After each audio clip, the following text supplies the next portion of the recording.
भारत की ये भूमि ऋषियों, मुनि और महात्माओं के सोने से सिंचित रही है।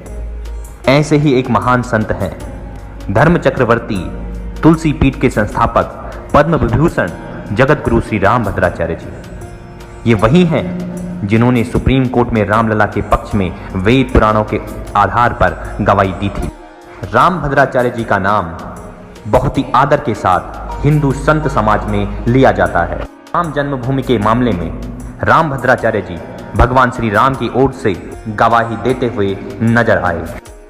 उन्होंने ऋग्वेद की जैमिनीय संहिता से रेफरेंस देना शुरू किया, जिसमें सरयू नदी के स्थान विशेष से दिशा और दूरी का बिल्कुल सटीक ब्यौरा देते हुए श्री राम जन्मभूमि की स्थिति बताई गई। कोर्ट के आदेश से जैमिनीय संहिता मंगाई गई और उसमें जगत गुरु जी द्वारा निर्दिष्ट संख्या को खोलकर देखा गया और समस्त विवरण पर सही पाए गए। जिस स्थान पर श्री राम जन्मभूमि की स्थिति बताई गई है, विवादित स्थल ठीक उसी स्थल पर था और जगत गुरु जी के वक्तव्य से फैसले का रुख मोड़ दिया गया। जज ने स्वीकार किया, आज मैंने भारतीय प्रज्ञा का चमत्कार देखा। एक व्यक्ति जो भौतिक रूप से आंखों से रहित है, कैसे वेदों और शास्त्रों के विशाल ज्ञान का रेफरेंस दिए जा रहा है। यह ईश्वरीय शक्ति नहीं तो क्या है। सिर्फ 2 माह की उम्र में जगत गुरु रामभद्राचार्य जी की आंखों की रोशनी चली गई थी। आज उन्हें 22 भाषाओं का ज्ञान है। 80 ग्रंथों की रचना वो अब तक कर चुके हैं। पद्म विभूषण रामभद्राचार्य जी एक ऐसे सन्यासी हैं जो अपनी दिव्यांगता को हराकर जगत गुरु बने हैं। मेरा भी ये सौभाग्य है कि मैं आज आप सबको उनके बारे में अवगत करा रहा हूँ।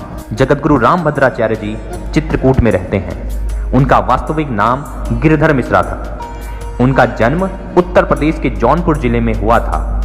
रामभद्राचार्य जी एक प्रख्यात विद्वान, शिक्षाविद, बहुभाषाविद, रचनाकार, प्रवचनकार, दार्शनिक और हिंदू धर्मगुरु हैं।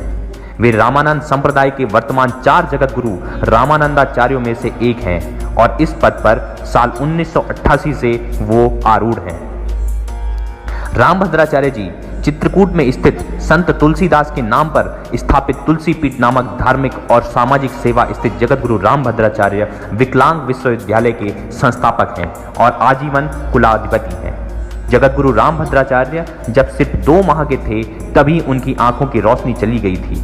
वे बहुभाषाविद हैं और 22 भाषाएं जैसे संस्कृत, हिंदी, अवधी, मैथिली सहित कई भाषाओं के कवि और रचनाकार हैं। उन्होंने 80 से अधिक पुस्तकों और ग्रंथों की रचना की है, जिनमें 4 महाकाव्य, 2 संस्कृत और 2 हिंदी में हैं। वे महाकवि तुलसीदास पर भारत के सर्वश्रेष्ठ विशेषज्ञों में गिने जाते हैं। वे न तो पढ़ सकते हैं और न लिख सकते हैं और ना ही ब्रेल लिपि का प्रयोग करते हैं। वे केवल सुनकर सीखते हैं और बोलकर अपनी रचनाएं लिखवाते हैं। साल 2015 में भारत सरकार ने उन्हें पद्म विभूषण से सम्मानित किया। हम सब भारतवासियों का ये सौभाग्य है कि हमारे बीच में, हमारे भारत में ऐसे दिव्य जन, ऐसे महापुरुषों का सानिध्य हम पर हमेशा रहता है। जब राम जन्मभूमि का विवाद चल रहा था,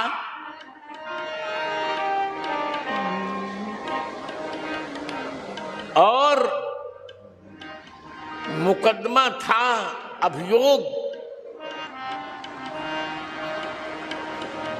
हाई कोर्ट इलाहाबाद की खंडपीठ लखनऊ के 3 जजों की बेंच पर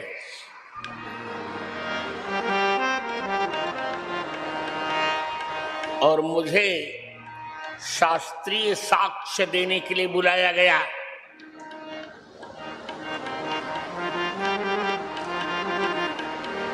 तो प्रतिपक्षी वकील ने पूछा था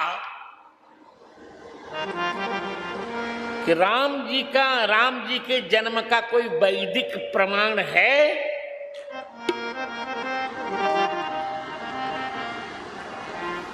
सोनिया गांधी तो शपथ पत्र दे चुकी थी कि राम भारत में पैदा ही नहीं हुए। हमने कहा वाह भाभी जी, राम जी तो भारत में पैदा हुए पर आप ही भारत में पैदा नहीं हुए।